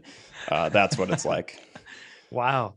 This sounds crazy. Let's go into some rapid fire questions, and then we're going to jump back into David's question up there. Oh yeah. Nate, what happened to your hair, John? Oh, well, I got. He looks great. No, I got tired of having longer hair. I wanted to cut it shorter. It's getting warmer. I just clipped the stuff. I'm sorry for all the hair aficionados, if there are such things out there, but yeah. How many grams did you save? Actually measured all of it. Grams. No, I'm just joking. That's why I actually went to 2.4 tires, because it balances out the weight difference between the 2.25s. So Christoph's question: why is normalized power lower than average power for short intervals? Nate, can you explain this one? Yeah, it's kind of weird, right? Yes and no. It's a math thing, and it's possible, and it has to do with the 30-second window that happens. So if it's a very short interval, it could be looking at a rest period before for that 30-second interval, and that's how you could do it. And also, if there's not a lot of variability, it can actually happen in a longer effort too. If your trainer overly smooths power, and that's why that happens. It's not meant to normalize power to be looked at in those small things. I think Coggin says 5 minutes or higher. We did that once in like 2014. Everyone flipped out, so we undid it. But even in a 5-minute interval, it could be lower if you were really like did not have any variability in your power. Yep. Miro's question: chamois cream on the chamois or straight to the skin? Skin. I do both if I use chamois cream, and I usually only use chamois cream when it's like wet weather. I don't use it otherwise. You good? Are you good, man? You good, bro? Yeah. Oh my So gosh. I use like a squirt that the people that make That's the chain bike lube lube, company. John. That's bike lube. I know I'm not putting the wax chain lube on, I promise. No wonder you don't like shea cream. You're like, Yeah, it of course you don't burns. like it. Weird how Triflow doesn't seem to work well. So they have their own, they have chamois cream, and it's really different though. It's almost like, if anybody's seen like bag balm, it's almost more like that stuff. So I'll put that on my chamois, but then I'll put something like a Eucerin or something like that on my skin, or any normal chamois cream like on my skin. But that stuff on the chamois, if it's like dumping rain, that's when I'll get like saddle sores or like get rubbed raw and it's really painful. And I'll put that stuff on there, and it's not bothered by water at all. So I'm both if I use such things. Nate, this one's for you. It's from a man who's literally named Tall Ian. He says, in a 10-mile TT, I average above 320 watts, but I get beaten by guys averaging less than 260 watts. I'm 6'5", so I know that I'm not very aero, but 60 watts. Does Nate have big power for relatively low speeds like this? Yeah. So I don't have big power in TTs, but between John and I, we went to the velodrome to do the aero testing. It was after I was optimized, I think it was like a 40-watt difference between us, or 45 watts. And before that, I think it was close to 50 or 60. And 60. Yep. Yeah, so that's not, yeah, that's common. That's why aero is so important in TTs, triathlons. And I don't know, that it's, yeah, sucks. That's why it's a big benefit if you're small and you can TT. Like Levi Leipheimer was good at TTs, and he is a very small person, right? So high power, if you can, frontal area. Yeah, if you can do that, then you're in a great spot. Robert, who would you rather have on your team, Filippo Ganna or Egan Bernal? Listen, I'm gonna be completely honest. I got a lot going on. Okay, we got releases and updates, and like I'm trying to get fit. I don't know who these people are. I'm gonna be totally honest. Who are these men? I don't know. I'm just being real. Nate, you want to explain? I want to hear Nate's explanation of Filippo Ganna versus Egan Bernal. No, I know Egan Bernal, but I don't know who Filippo Ganna is. Really? Oh man, no. He's Mr. New High Score. Yeah, he's the current TT world champion on Ineos, and he does like the 570 watts for or over 500 watts for all of his TTs, almost no matter the length. And he just won the first Giro stage.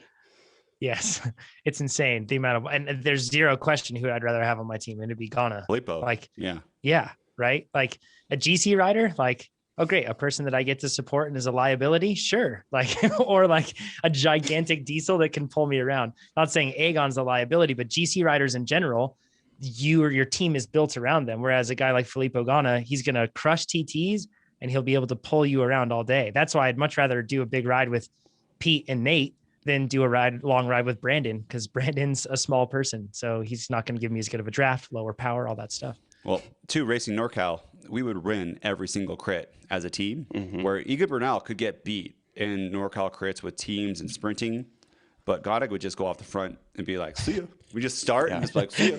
Like, hey, we won. It's amazing. It's so much power. Yeah. That's because they're flat races, people. If they're climbs, Bernal would win every NorCal road race.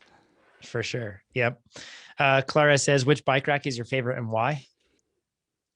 Nate, do you use your sea suckers? Sometimes they kind of like, I drive there and that little like orange thing comes out and I'm like, oh my God, my bike's gonna fall out. I should probably do some kind of maintenance on it or something. Do you know what's funny is I thought this was a question about bike racks that go on your bike, because I'm thinking about like carrying pizza or beer. I'm like, I don't know. Do you want to, if you do a flat rack and then you can strap your pizza on it, or if you want to carry beer, you can get a basket one and then you put the beer inside. That's what it was about. I think we all have Kuat racks. Ivy and I Yeah. have the Kuat Sherpa, and then Pete has the Envy, right? Yep. Yeah, It works I they're don't solid. have a bike rack. I like putting the Can you bikes put a inside the car. trailer? Can you put a trailer hitch on your I current could. car? Yeah, I could if I wanted It's really nice to have them Yeah. down low and And to Nate's point, putting them inside the car, it's usually almost always safer too. It's nice to not have to worry about that for sure. Okay. Michael's question, this one we probably could go on for forever. So we're going to limit ourselves to just rapid fire. How do you know when to counterattack? Quick answers only. Pete raises his hand. That's an inside joke. That's a clip bar thing where they would have one of their racers. There's literally a video. Pete raises his hand. That means the other person's supposed to attack because they didn't have the best race sense. And it's in actually one of NorCal cyclist videos. You see it, and you see Pete go like this, and you see the guy attack, and he ends up. It's a good attack, though. That's my answer. That was good. Yeah. When Pete raises his hand. That's a great answer. I would say when you don't want to is another good answer. If you don't want to, it's probably a good time. Mm-hmm. Yeah, if you wait till you're fresh, everyone else is fresh. Yeah. And the other one is if the pace slows down and you're in the back, you see it slowing down. This is what Pete says is you just go, because even if you don't make it, you're hurting the field. So you cause them to do an acceleration, and if they don't do an acceleration, hey, you've got a solo break going. And if a couple people go with you, you've got a breakaway. But if they all accelerate, you don't even have to, you can just give it up. And the whole field now has done one extra acceleration that you didn't have to because you just kept pedaling. Mm-hmm. I'm going to say that instead of when to counterattack, when not to counterattack is when that first attack has come back and everything's reset and like fully reset and slowed down. Mm-hmm. Don't counterattack then. Yeah. If it's been more than 1 second since that person turned off the gas, then it's probably a little too late. That's what I've noticed. If you had to think about it, if you're still making a decision, you waited too long. Mm-hmm. Like that's one thing that Pete will do. I'll be like, oh, I think it's going to start slowing down. And before I say the word slow, Pete goes, whoom, and he goes right by us. Like he's got really good timing with that. So yeah. Caden says, I'm a junior mountain biker that wants to start road racing. We have 2 local series, a time trial series with flat and mountain time trials, and a criterium series. We can't do both series and I have to pick one. Which one should I pick? Oh, this one's easy for me. If Caden's already doing mountain biking, he's already getting a time trial experience. So in this case, absolutely, as long as it's safe and you're okay with that, do the crit series, because you're going to learn invaluable skills racing crits that are just going to make you a much better bike racer. Whereas time trials, it's just you against the effort. There's a lot to learn, but more with the crits. Anybody Whatever else? makes you feel, whatever sounds more interesting to you. That's a good point too, as a junior, right? That's just super important. Yeah. Anybody. And yeah, good point. Yeah. Anybody. Yeah, whatever you're excited about. Yep. All right, let's go into David's question. We're now out of rapid fire. David says, thanks for a great podcast and training program. My question is about a power imbalance between my right and left legs. How much of an imbalance is significant? For a significant imbalance, what are the best ways to correct it? So he says, the answer may have come to me already when, at the end of a recent ride, a voice came to me sounding a lot like Chad saying, the single leg exercise, dummy. But no, I don't think that David's probably not the safest thing to be doing single leg drills when you're not on the trainer as well. So don't worry about that. But he says, I'm new to training and have been using a smart trainer Tax Neo T2 and a power meter. And he mentions that they're the Favero Asioma Duos, which are a pretty cool, accessible set of power meter pedals, which is cool. And he said he's only been doing that for a few months. According to the data they send to my Garmin app, the left leg usually generates 54 to 55% of the power and the right 45 to 46%. This is both indoors and outdoors. So he says that 8 to 10 watt difference seems significant to me. So I'm not going to share any names here, David. But before we go any further, I know of an Olympian that has a much more substantial leg imbalance than you do. And that athlete has tried to correct it. Whenever they try to correct it, they get injured and they get slower. And when they don't worry about it, they're fine. So it's just kind of the way that they're built. So first of all, we should probably reduce the stigma around that people feel they need to be 50-50 all the time. That does not need to happen. Your body isn't symmetrical. Doesn't matter. That's actually one of the reasons too why we don't show it, because it's a metric that we don't want you to try to optimize 50-50. It's not a goal. It's more like, hey, that's interesting. It's like your hair color. I talked to somebody, one of the top people at one of the power meter companies, and they were saying that they thought they had some, this was, I don't know if they had data or it was a hypothesis. I think there was data on it. But people that aren't symmetrical, they actually do better at the end of a race for hard efforts. Is like the other leg ends up compensating at the really hard stuff at the end of the race, and it's like having something in reserve. So they're going and their body's like has this, and then they can do some like hard attack. And it was actually seen as maybe a benefit for some people if you naturally do this. The thing is though, you can't like just try to be 50-50 the whole time. So don't worry about that. The one thing is, if you do have what can happen for some people is based on the percentage of 50-50 or what it is will change at different wattages or how tired you are inside of a race.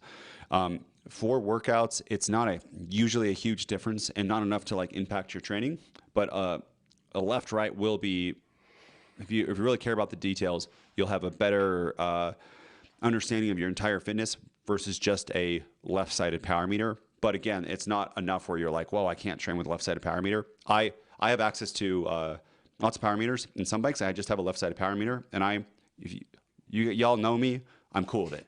So if I'm cool with it, you're probably cool with it too. Yeah. Great explanation. He mentions that during one of his active recovery weeks since joining TrainerRoad, he reached a 50-50 power output, achievement unlocked. He says, which tells me that the disparity occurs when I am pedaling hard. This is actually like a great misnomer right here, is that it doesn't just happen when you're pedaling hard. It's probably changes across a whole spectrum of intensity. Also based on the mobility that you've been doing prior to that, thereafter, strength training, once again, it shouldn't be 50-50. You don't have to worry about that. He says the data be too. It doesn't matter. Yes, exactly. If it is, it is. If it's not, it's not. But that doesn't mean that you're a better or worse athlete as a result of it. He also then goes into talking about how like he was looking at where exactly it phased in and out of power and where he had a dead spot. And you can get really analytical with all this stuff. And this is a great example of focusing on what matters most and what moves the needle in terms of your performance. He says, I speculate the power difference occurs with his legs. He says, due to having better cycling dynamics with one leg over another. He also mentions that his left leg is the one that's the stronger one, but that's the one that he cramps with his left adductor when he rides. So this is a great example, Dave, of you digging into the details and getting a lot of insights, but those insights may not necessarily drive performance. That said, so I never look at my left-right balance. When I have seen it, just because I'm looking at other things usually, when I have seen it, it will fluctuate anywhere between like plus or minus 4% on either side. And whatever it is, and it might be more, it might be less, and changes throughout a ride. But the one thing that I would say is if you've had like some sort of like a traumatic leg injury, like you've broken your leg and you're coming back from something and you're really easing your way into training, I could see this being helpful, right? Because you don't probably want to be 50-50 when you start out with a leg that really needs to be worked on. But at the same time, I've made this mistake. Don't make this mistake. Don't think that because you have a leg imbalance and quantified by your left-right balance, that it's like my legs are messed up and I need to do PT and I need to change everything about what I'm doing. They don't correlate like that. So that's just make sure that you don't do that. That could be bad. This is what, in order for us to like put this in the product and try to drive people to improve this, I'd want to see something where either anecdotal or a study where maybe, let's say there's pro riders and they said, if they do that, the best pro riders in the world are 50-50. And then the less you are balanced, the worse rider you are. That would be some data. Or we'd say, okay, this study that took people, they were 50-50 with no training interventions. They weren't 50-50. Making them 50-50 then increased their wattage or the performance by a significant amount. Those kind of things would be like, hey, then they should be 50-50. As far as I know, there's none of that. There might be anecdotal that someone say, but I worked on this and at the same time this happened. That's the N=1, which we do a lot on the podcast anyways, but not enough to then change the whole product. But if you said, for instance, if I don't know, Chris Froome, he just goes, oh, I've been 46, 52 or 50, whatever the math is, this whole time. That's why I've been losing the Tour. He changed it, and then he just smoked everybody. That would still be an N=1, but that would maybe be a little more. That wouldn't be enough either. We need a lot of data and a lot of people in order to do this. But it seems right. It seems like you go, hey, I have to be symmetrical. I need to work on this. Not the case. Can we focus? Sorry, go ahead, Ivy. Oh yeah, the only thing that I would add, I mean, I do agree that like we shouldn't, hyper focus on being 50-50, but if there's pain associated with like what you perceive to be your weak side, or you have like lower back pain or a neck pain or some sort of imbalance that you think could be causing that, like apart from performance, like seek medical advice, like you could have like a strain or an imbalance or something off center that's causing that imbalance that you should be looking at and getting, seeking advice and help on, apart from just a performance standpoint. Yeah. Chances are I was going to say, chances are your left-right power balance data is not going to be the thing that's really going to be showing that. And you getting the PT isn't going to fix that. What Ivy said is if you're experiencing pain and discomfort, then you should, right? Not if you see a 54, 46 split. Math is hard. Yeah. Sorry. That's it. One other thing that I just want to mention on this, let's that left adductor during rides. I don't know about anybody else. That's usually the first thing to cramp for me when I'm in a race is my adductors, right.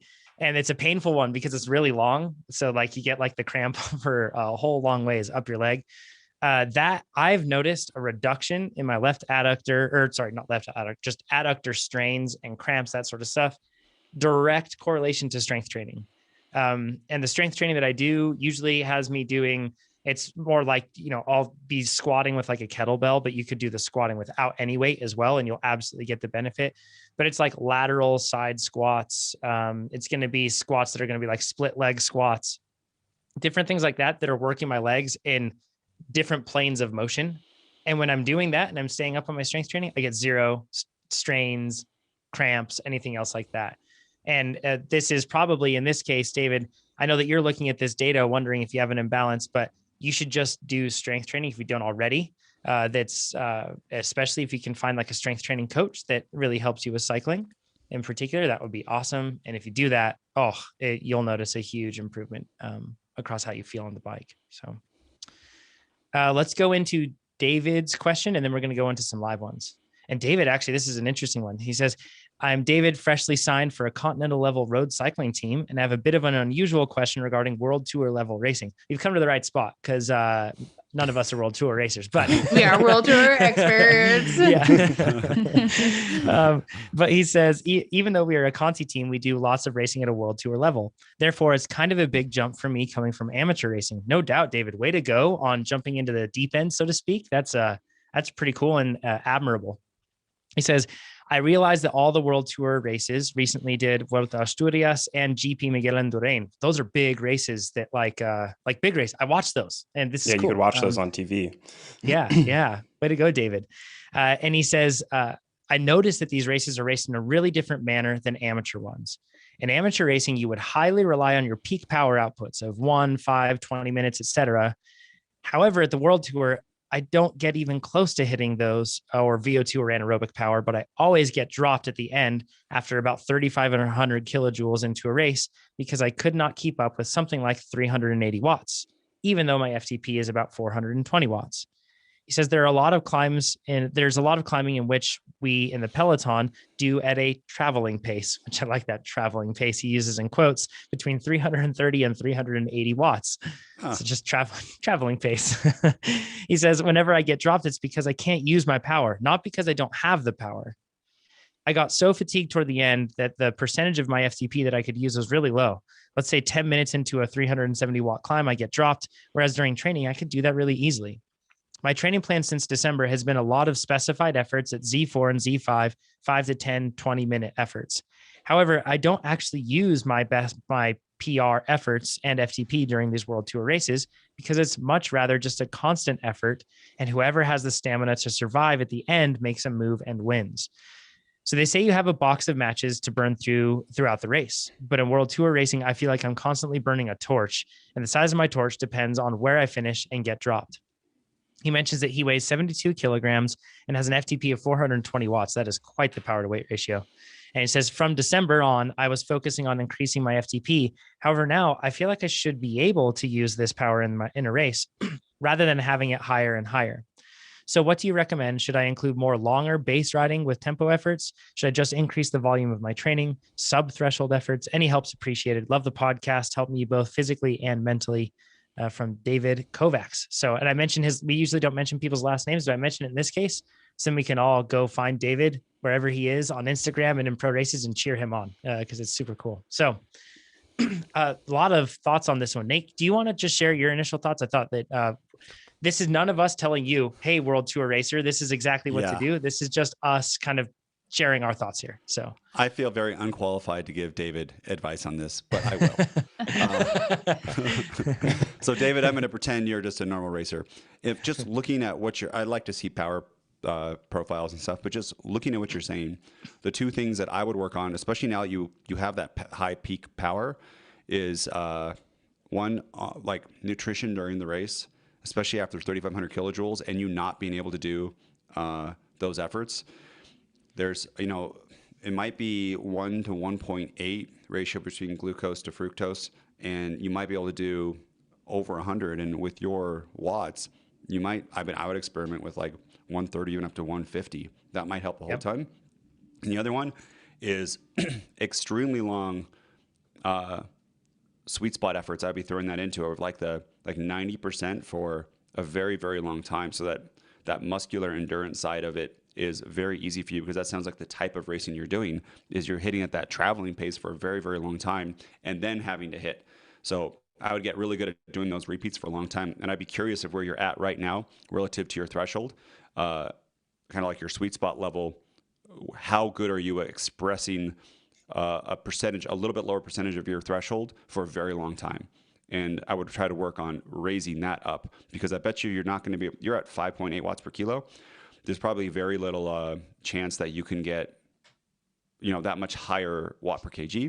And the other one is that you're probably already doing at World Tour level is very long rides too. That's a different way to fatigue those fibers. It's going to be different than sweet spot, but I would also throw those in at the very long rides. So maybe even then after that 3,500 kilojoules, start doing it depends on your whole week and how you stack it and stuff, but start doing some of those intervals that you do in the races at the end after those 3,500 kilojoule rides, and then play with your nutrition during that time. So if you are, try it at 100 grams per hour, try it at 150 on a long ride like that, and then try to do those efforts and see how those feel. Of course, that'll be a little bit easier because you're not doing, if you're going zone two for that long, you're not doing those real high sustained sweet spot. But you could also throw that inside of a sweet spot, play with the nutrition, because you're going to absorb at a different rate too at the sweet spot. So if you're working at sweet spot, the amount of carbs you ingest might be less than if you're at Z2 the whole time. So play with it in there too, and then try to pretty much try to simulate that race scenario for your nutrition to see what would happen. So I guess it sounds like I know what I'm talking about, but I don't know. This is David. I have no experience. This race sounds incredibly, incredibly hard. Getting dropped at 5.8 watts per kilo, just sitting at 380 for a while. It's easy travel pace. This is a totally different ball of wax from what most of us ever face that are listening to this podcast, right? Like, we just won't have races this long, this hard, this consistently hard. And that's like a totally, so hence, there's a lot of things that kind of stand out. Nate, you mentioned that like he might be like a sweet spot level 6, when if he was a sweet spot level 8, that might make him an absolute force to be reckoned with, right? In this sort of scenario. Yeah. And sweet spot level 10 on our system too is more of a, you can start working on threshold, because most people aren't peaked at their closer to the genetic potential. But this is one where you might want to make a sweet spot effort that's a level 15, or you're doing this outside where you're holding that 90%, like a pro triathlete almost, like for a very, very long time. Mm-hmm. And it is very possible to hold that for a lot longer than you would think. Yep, sure. What do you think, Ivy? I think that a way that our athletes can relate to this, and like a big overarching theme that I'm seeing from David, is that they're trying to compare training effort to race effort. And like, while the cognitive aspect of racing versus training, like David is probably super familiar with, like the things that you have to pay attention and think about in a race, like looking at your cue sheet, where's the next KOM? When is a good time to go back to the car? Where are my teammates? Do they need help? Like, do I need to move them around? Like, all that stuff is really taxing and like results in a physical taxing result. And so that's And like, why, like, holy crap, there's Alejandro Valverde, like right next to me. And there's like, yeah, like that on top of it too. Right. Yeah. yeah. And so, I mean, like, our athletes can learn from this too, like why you can't always compare a race effort or like from a numbers perspective to a training effort, because when you're training and everything's controlled and like you're on the roads that you ride on and you don't have to think about all these things, like there's less of a physical tax on you than when you're in a race and have all those other things. Like, it doesn't, you wouldn't think that that kind of mentally taxing stuff ends up to be physically taxing, but it is. Mm. And my assumption is just that, like, as David gets more familiar with these races and those things become like less stressful to him, and he gets more comfortable like moving around and going back to the car and all that stuff, like it will become less demanding. Pete, what are your thoughts? Yeah, so one of the first things I thought of is, those ultra efficient people that move around in the pack and it just feels like they're floating and they're always moving the correct direction at the correct time and they're never pedaling too hard and all that.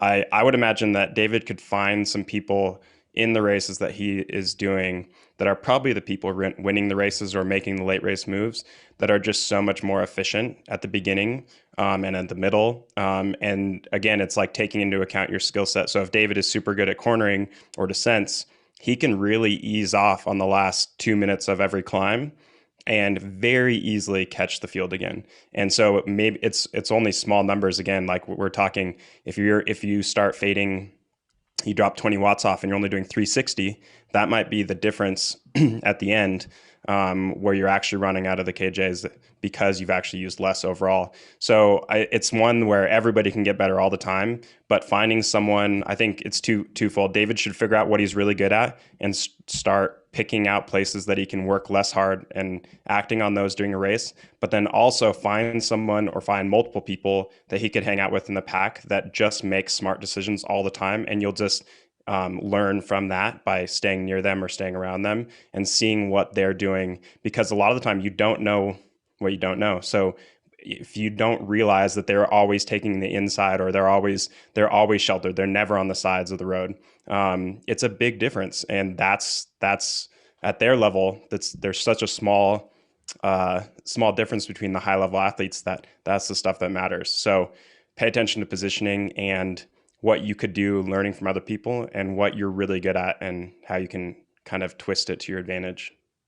David is probably very good at this, but this happens in general with people and where they are very fit for their category. So 5.8 watts per kilo at 420 at 72, even in Conti amateur racing, or like that is very fit.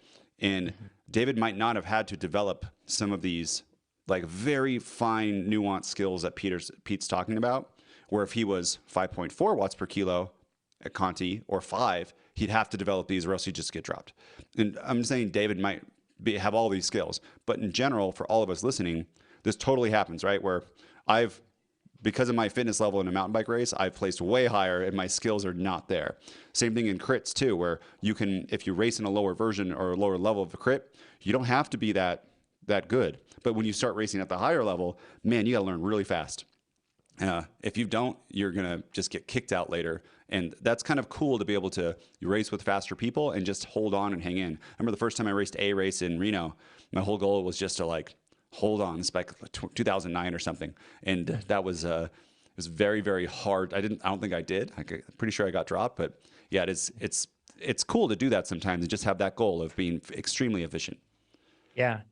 David, in this case too, what I see is something that I've seen in myself where I look at my training numbers and I look at my racing numbers and they become their own unique source of frustration because I'm like, why can't I do it? And it gets frustrating and I start to question everything and it actually ends up just making everything worse. So there's your training and your numbers, and that's good. And that should encourage you. And then you should look at your racing and say, in time, as I refine and execute or refine my execution, and then as I get more used to it, as maybe I build up my aerobic capabilities so I can ride at a higher percentage of that threshold for more time instead of just having the high threshold, as you improve, you'll get to the point where you'll start to see those numbers and even PRs above those numbers from races. But this is probably pretty representative of a lot of people where you train, you get faster, especially when a pandemic happens and you've just been training and you have all this crazy fitness that you've built. And now you're going to have these races and it's hard to execute. And you have to learn, there's a lot of nuance in allowing yourself to express all the ability you've made. That's one of the things that I always try to think about is in a race, I'm just trying to make the decisions that allow me to express the fitness I have. It's there, but I need to be able to make the right decisions to allow me to express it. So this is something that in your case, if that is becoming a unique source of frustration, don't worry about it. Take confidence in the fact that you have the numbers in your training. You didn't cheat your way there. You're like, those numbers are real. You did that hard work. So those will help you with time. Those will come out. So this is a crazy one. So this is the Science of Getting Faster podcast with the ketone esters.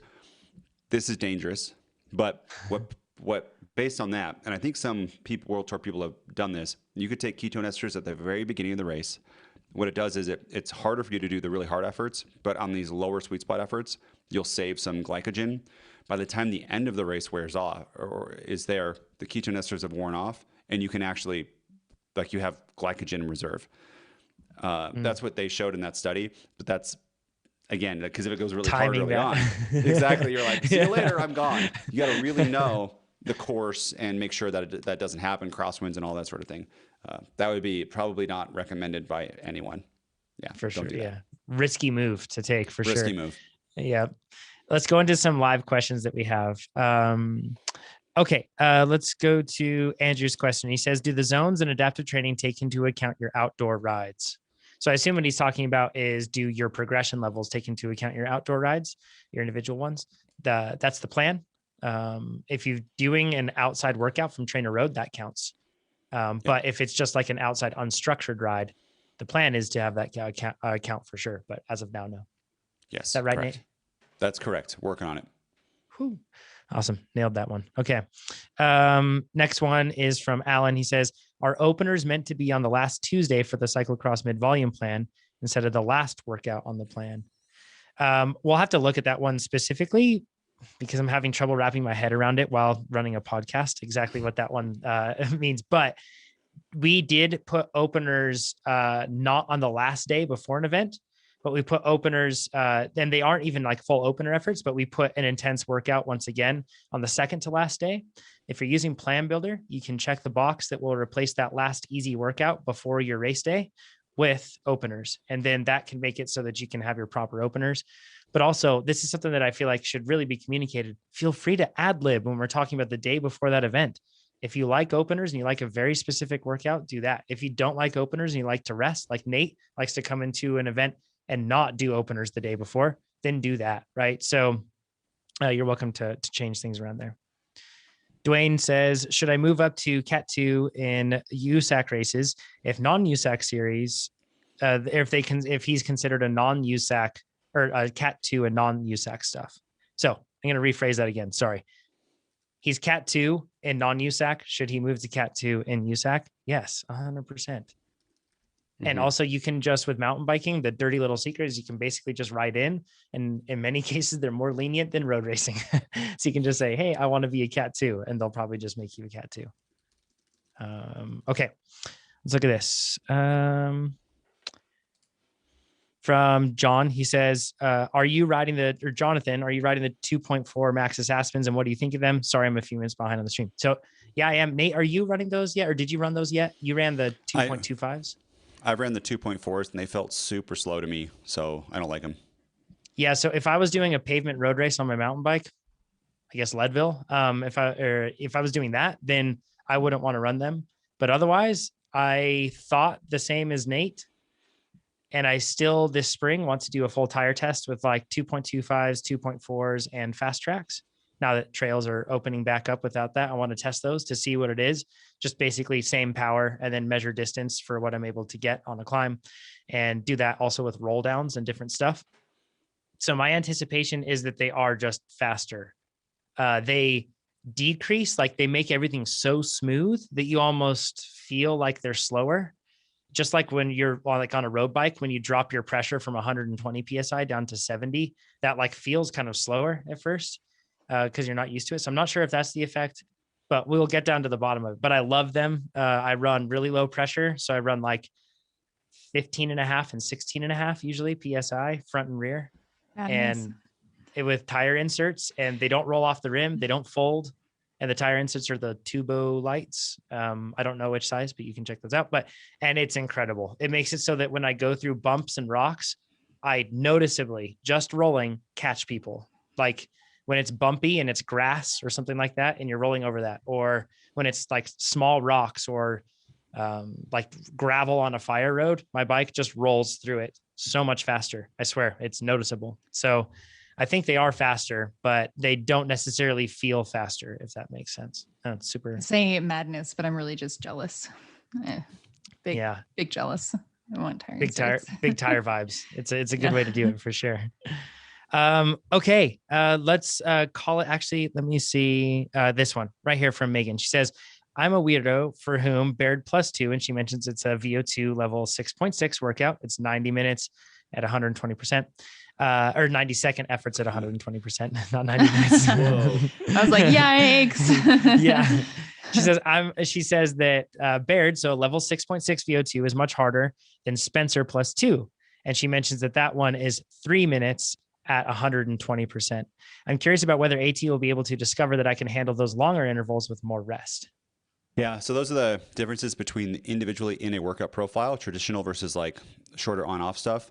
And that is definitely, we need a little bit more data on that. And we do, though, want to be able to titrate the stuff out for different workout profiles. Like, totally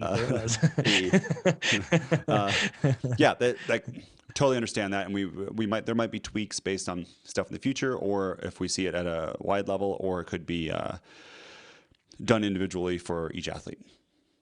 Pete, do you have something to add? Yeah, and one thing I want everyone to remember is that now that you have workout levels, you're going to start associating feelings that you had with specific workouts that might not technically be true.